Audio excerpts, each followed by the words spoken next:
Okay, hi everybody. Hey, I'm here today with Tiara Thomas.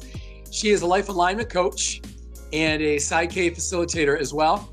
And I found her online and we got to know each other a little bit. And I thought she'd be a really interesting person to talk to about everything that PPT does with our clients as well and what she does with hers. How you doing, Tiara? I'm great. Thank you. Thank you for having me. Awesome. Yeah, absolutely. It'll be interesting to talk to you. So can you tell us a little bit about your background and what life alignment coaching is and kind of where you come from on all this? Yeah, absolutely. My original background was in art. I have an art degree and photography. I also worked in the hospitality industry for 10 years before I was forced to quit because of COVID and pursue my life goals, which is to help other people. And my journey kind of went through like health and fitness with my own health struggles, and then into the world of kind of psychology and coaching and stuff like that, because I realized it was the belief systems that kind of run our lives, and I wanted to figure out how mine worked so that I could change them.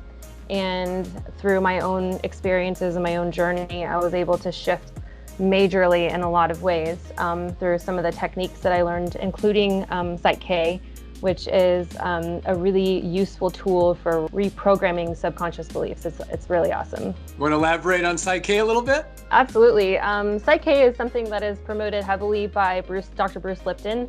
If you're familiar with him, he authored The Biology of Belief.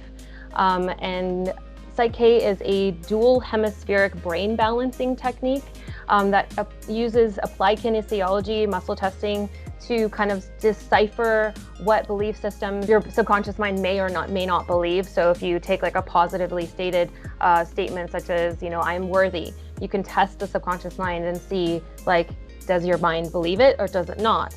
And then once you have that starting point, then you can create new subconscious beliefs that you can basically incept into the mind by activating both hemispheres of the brain, and which kind of creates a state of super learning.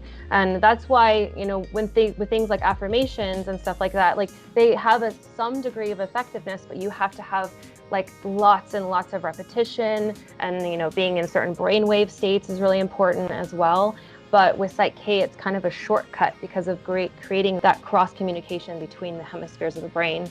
And so it's very, very subtle work, but it can have some pretty amazing results, especially if you have certain specific triggers and things like that, whether it's anxiety or like a specific phobia or something like that, because you're going to create a whole brain state.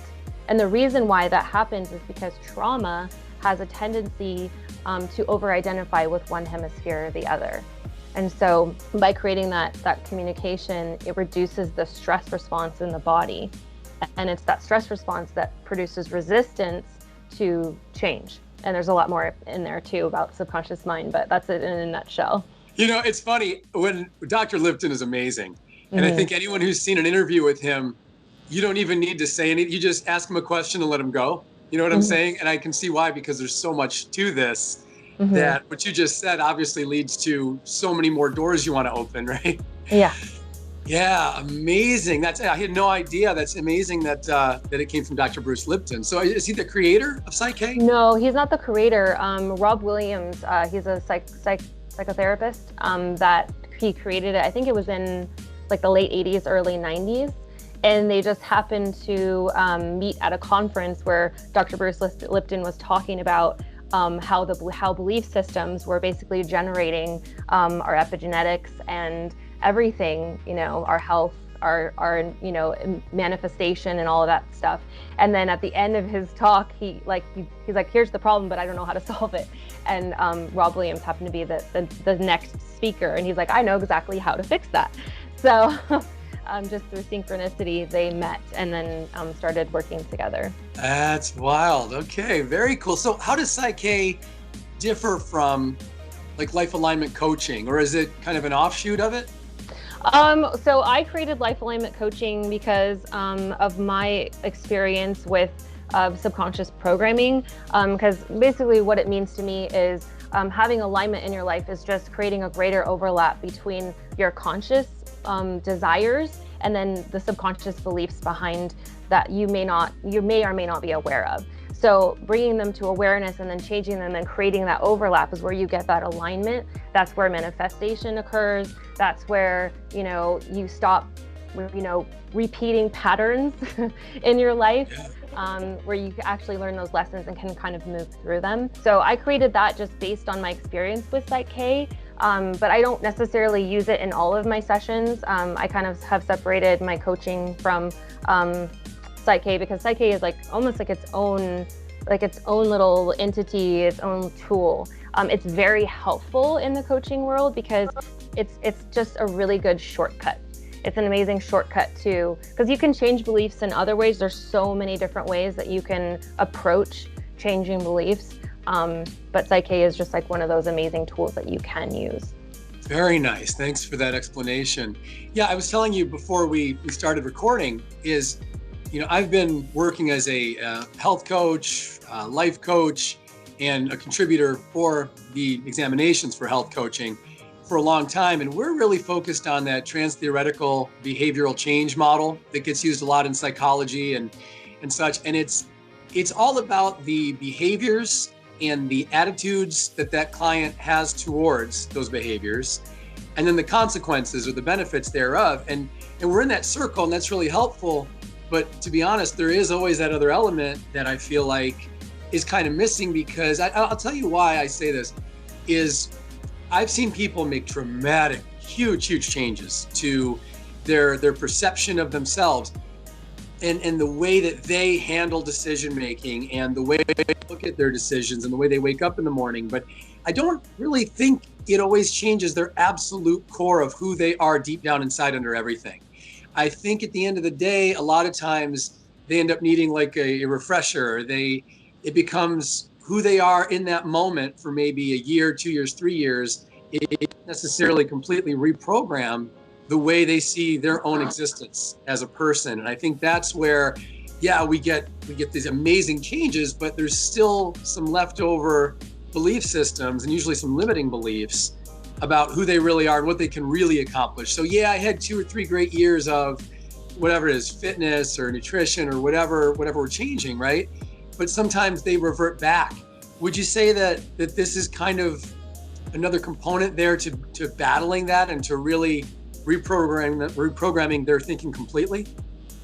Absolutely, and I can attest to that in my own life, because I've gone through many cycles of being on an upswing and making drastic changes and really doing good things in my life, and then I would just get something would trigger a downward spiral. And I think that happens with a lot of people, and creating that awareness around what your triggers are, what your belief systems are, what you really believe about yourself deep down, because these subconscious beliefs, they generate the thoughts that then generate the actions. And so if you don't get to the root of what's creating those thoughts in the first place, then it's you might be able to beat it down for a while, but a lot of times it's just going to end up resurfacing if you don't get to the core of it. Yeah, exactly. And that's why it breaks my heart when someone tells me, oh, I had things so together for so long. I had, money was coming in nicely. My stress levels were low. I was sleeping well every night. I think, great. And then somehow they can go from having things so together to one little trigger led to this decline, right? You've probably seen a lot of that as well. Yeah, and my own life especially. And the more I've done this work, the more I still have those patterns, but I don't fall back down as far. The more it's I keep climbing up and then dropping down just a little bit, but whereas before I would climb up and then drop all the way back down. Yeah. So. I think a lot of people can identify with that. There's so much here.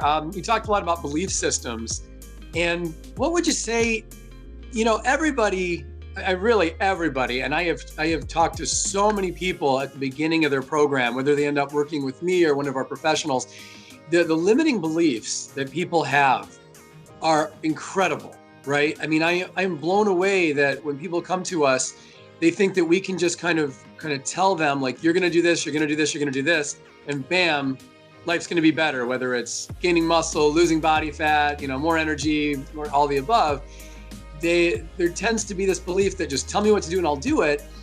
And it's a tough thing to explain to people because I don't think they really come in believing it all the time, that you really have to reprogram the way you look at almost all aspects of life. Would you agree with that?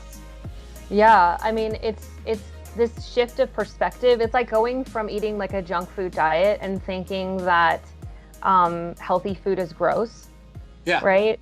And I think that I had that perspective change, and it like, there's something about like when you get it, and then it's like it tastes better, you know, but it's the belief, right? If you have the belief that healthy food is going to taste like crap, then it is. And it's just as simple. So you have to work on the belief before you can make the change really stick. Because otherwise, if you continue to believe, oh, you know, healthy food tastes like crap, but you're forcing yourself to eat it anyways, then you're not going to stick to it. Because you're just like, you know, like I'm forcing myself to do this. And then you're you know, up against like your willpower, and you're up against all of these things. Versus if you were to change the belief itself and make that shift, like junk food is terrible, and like for my body and for everything, and healthy food is like, it's going to nourish me, it's going to taste, I can figure out how I'm going to make it tasty. And like once you have that perspective shift, then you don't go back as quickly, or maybe not at all, to those old habits, because the inner stuff changed. You know, it's not just the actions. The actions are just at the surface, you know? Yes. Yeah, so true. You know, and this is one of the things that we often try to do in any kind of behavioral change relating to exercise is, you gave the example of nutrition, and exercise is so similar, because if someone's thinking, okay, I have to do 10, I'm just going to stomach it and bear it and then enjoy my break before the next painful exercise, right? If they have that attitude, it's never going to be enjoyable. And what we tell people all the time is, at the end of the day, no one comes to us to really get more fit, or to just have a longer life for the sake of having a longer life, or to just, for any of those reasons. It's really about being more happy. Wouldn't you agree? Like at the end of the day, there's every goal you have, the superior goal beyond that is really that you just want more happiness, right? Yeah. So, you know, I know, like for myself, I was hospitalized many times when I was younger, and the takeaway I had every time was, okay, no more hospitals ever again. I'm done. I want to be so healthy and happy that I don't need this crap, because waking up in a hospital bed is one of the most miserable things in the world, right? And then I worked in that environment for a long time as well. So I just know that, oh boy, that's the last place you want to be. If it takes all day making sacrifices, at the end of the day, it's really not just being more fit, being healthier, being, you know, a healthier eater and things like that. It's really, well, what does that lead to? It leads to a happier life. And I think that's where sometimes people might lose their perspective and they're thinking that I'm doing this because I want to look better at the beach, or I'm doing this because I want to have more energy or less pain. But sometimes I think they forget, at the end of the day, it's not just that isolated goal, it's what that's going to lead to, and that domino effect. And I know something I've seen you talk about on your social media is the way you show up in life. Right? And how, and I don't want to misquote you, but you kind of alluded once to, if you're out of alignment in one way, it's going to show up in other ways too. Am I misquoting you, or is that fair? No, that's about right. It's about integrity, because when you're in integrity, and it goes both ways. If you're out of integrity in one area of your life, then it's going to show up in other areas too. Whereas if you're in alignment and in full integrity with who you are and your beliefs, and like not just the subconscious beliefs, but the conscious beliefs that you want to have, you know, because the subconscious beliefs, like, you have kind of a mixed bag. You have some empowering ones, and then that are serving you right now, and then you have, you know, the disempowering ones that are kind of like, it's almost like this tug of war that's going on. But the conscious beliefs, and being in alignment with that and your principles, is, you know, it really is the juice of life. And that's what's going to bring you more happiness too. Like, if that's the ultimate goal. And that's true, like biologically speaking and psychologically speaking, you know, our main goal is to move away from pain towards pleasure. And that's really, actually, when we're talking about like the brain, the subconscious mind, that is the purpose of the subconscious mind, is to keep us away from pain and towards pleasure. but it gets a little bit, the wires get a little bit crossed as we enter into like this modern era, because originally the subconscious mind's purpose was to keep us safe in like a wild environment, from natural disasters and animals and that sort of thing. And so now, like, we get this programming from when we're a child, basically, that like this means safety. But as we grow older and like function in a modern society, those beliefs that did serve us then, they did serve a purpose at one time, they're no longer keeping us safe, even though that's its purpose. So because we're in modern society, growth and change is what's most beneficial, which is in complete opposition to that, that reptilian brain that was supposed to keep us safe by not changing, right? Changing was dangerous because you needed to know, you had to stay safe by being in the same routine, the same, environment, same things would always keep you safe. But now it's the opposite.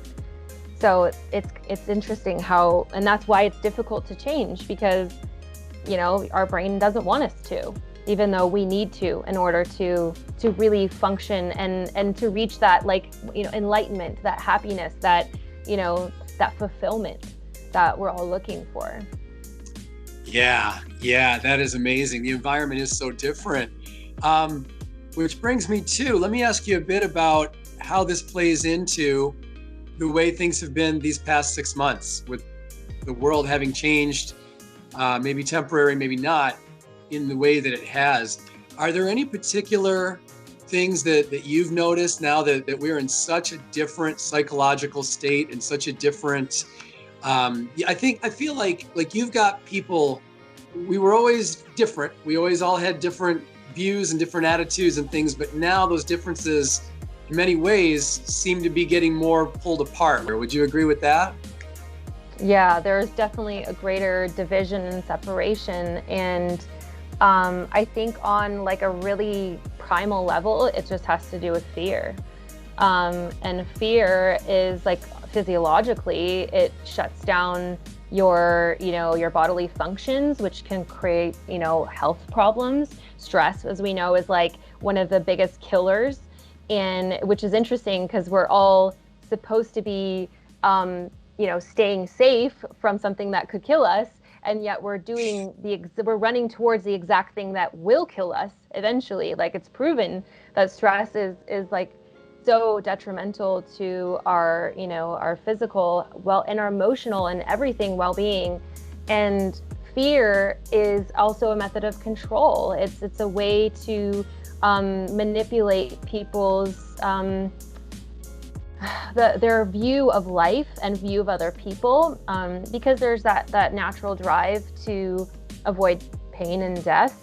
And so it's I feel like that's being capitalized on and being used as a political tool to create that division, because the more divided and the more fearful people are, the less they have control over their like rational thinking and their logic, because it shuts down this prefrontal cortex, and then you're operating mostly from the subconscious programming that you have.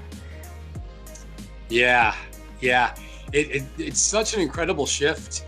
The way the values in society, and especially in the US, and it's different in some other places, but the way those values have shifted, and now for a long time, right? Like, it normally takes 60 to 90 days for something to really become a habit, right? For a little bit of a short-term acute pattern to start becoming a real habit and start really getting into your blood.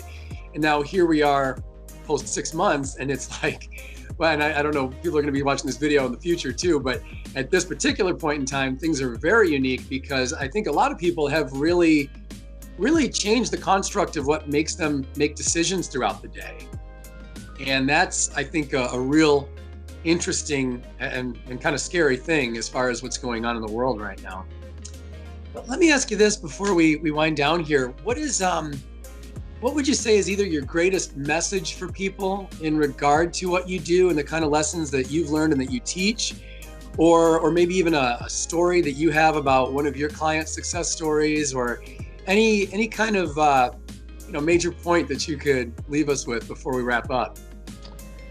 Well, yeah, so I think maybe the core of what I do as a coach and with Psych-K facilitation is just learning how to reprogram the automatic negative thinking that we are kind of hardwired, and not necessarily, I don't feel like that's necessarily human nature, but I feel like that's just what it's become.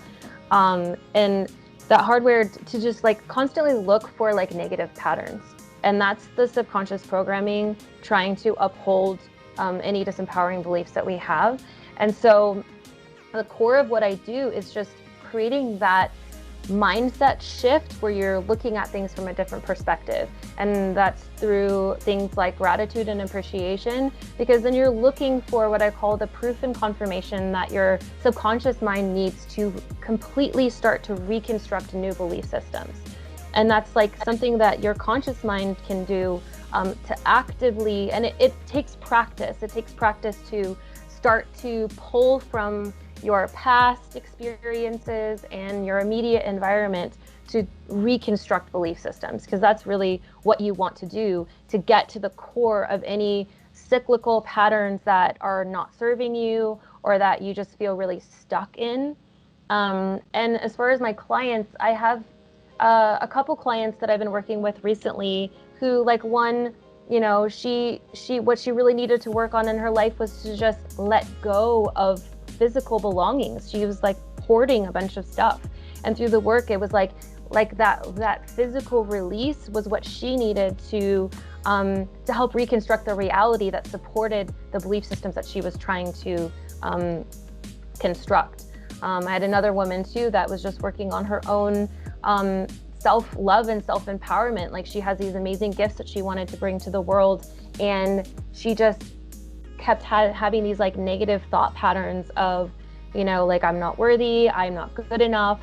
And that really is the core of a lot of people's challenges. And through the Psych-K facilitation and the coaching, we were able to get her to a point where she was not even consciously aware of the fact that she was like doing things and then later going, whoa, I used to never be able to do that, you know?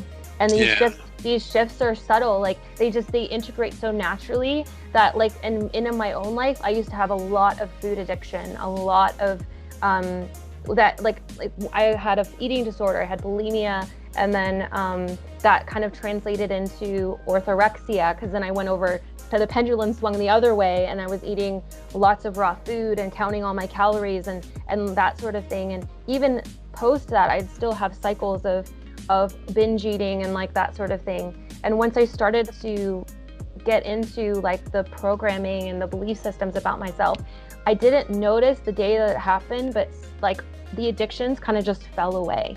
I didn't find myself needing to eat at 11 o'clock at night, you know, and a whole bag of chips, you know, or I didn't have to eat a chocolate bar every single day, or, you know, just things that like had become habitual just kind of naturally fell off, as I wasn't even like thinking about it, and I wasn't obsessing over those things anymore, because those things were filling some sort of need within myself, that, you know, that whole like, I'm not worthy, so I need to, like, I'm not enough, so I need to numb myself to not, you know, have those negative thought patterns or things pop up. And by working on those belief systems, and it's interesting because it took like 6 months for me to go, oh yeah, I don't think I'm addicted to food anymore, you know? Yeah. And I don't know if that happened, you know? There wasn't like a day that it like switched and I was like, oh yeah, I'm not gonna, because, you know, I feel like people start diets, right? And they're like, I'm gonna start my diet on this day, and like, you know, but it wasn't like that. It just kind of naturally unfolded to the point where I'm like, oh, okay, I got this. Like, it's not really an issue anymore. Isn't that amazing? I always love when, this has happened so many times, when we'll tell a client of ours, well, they're struggling, right? There's something they just, oh, I could never give up this kind of junk food, or I could never get to like running or whatever. We've heard a million of them. And we just look at them and it's kind of like, well, okay, we'll see. Working, and all of a sudden they go, hey, I went for a run yesterday and I didn't have to. And I hadn't planned it out. I just went because I felt like it. And you know, I think the big one too is when people always, they tend to say that when they wake up, it's really a drag to get out of bed. and not just physically, but to even face the day, because they're thinking of all these things, and every single thing on their list is something that they're thinking, I don't want to do that. I want to procrastinate.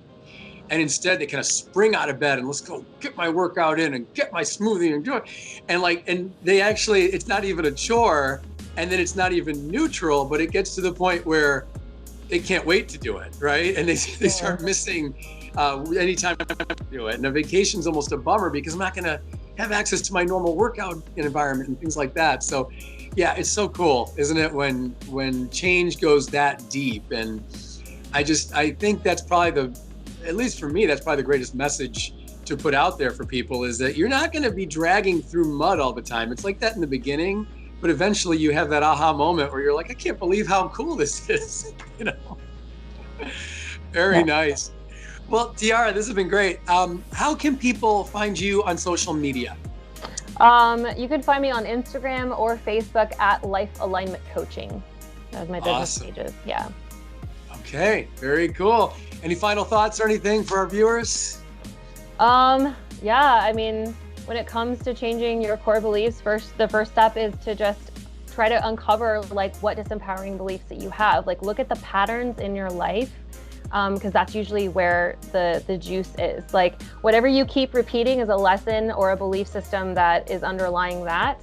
And then once you decipher that, then you will start to look for the opposite. Like, what have I been creating that I don't want? What do I do? What do I want? You want to start looking at things in like a positive perspective instead of focusing on the negative things.